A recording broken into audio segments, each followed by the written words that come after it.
আপনারা জানেন মাননীয় মুখ্যমন্ত্রী মমতা বন্দ্যোপাধ্যায় সমশ্রী নামে একটি প্রকল্প চালু করেছেন, যাতে মাসে 5,000 টাকা করে আপনারা পাবেন। তাতে আবেদন করার জন্য আপনাদেরকে পরিযায়ী শ্রমিক হিসেবে আগে আবেদন করতে হবে, আগে নাম নথিভুক্ত করতে হবে।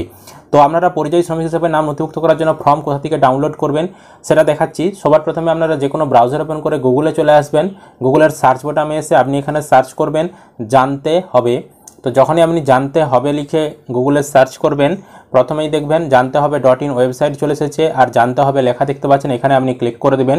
তারপর ডান দিকে দেখুন উপরে সার্চ বাটন রয়েছে, এই সার্চ বাটনে আসবেন। সার্চ বাটনে আসার পর এখানে আপনি শুধু লিখে দিবেন সমশ্রী। তো আমরা তালবস্য রফলা মস শুধু শ্রম লিখে দিতেই নিচে দেখতে পাচ্ছেন একটা সার্চ রেজাল্ট চলে এসেছে। 20 আগস্ট একটা পোস্ট করা আছে সমশ্রী প্রকল্পের আবেদন দিয়ে সমশ্রী প্রকল্প ফর্ম PDF ডাউনলোড, এই যে লেখাটি দেখতে পাচ্ছেন এই লেখাটিতে আপনি ক্লিক করে দেবেন। তাহলে আপনার সামনে এরকম ইন্টারফেস চলে আসবে। এখানে সমস্ত তথ্য দেওয়া রয়েছে, আপনি সমস্ত কিছু পড়ে নেবেন।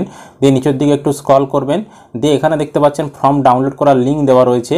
এই যে দেখতে পাচ্ছেন যে সমশ্রী প্রকল্পে পরিযায়ী শ্রমিক কার্ডের জন্য আবেদন ফর্ম ডাউনলোড করুন, দিয়ে ক্লিক হেয়ার এখানে হাত দিন। এই জায়গাটায় ক্লিক করলে আপনার কাছে ফর্ম ডাউনলোড হয়ে যাবে, বা ফর্ম ডাউনলোড ক্লিক হেয়ার এখানে ক্লিক করলেও কিন্তু আপনার সামনে ফর্ম ডাউনলোড হয়ে যাবে।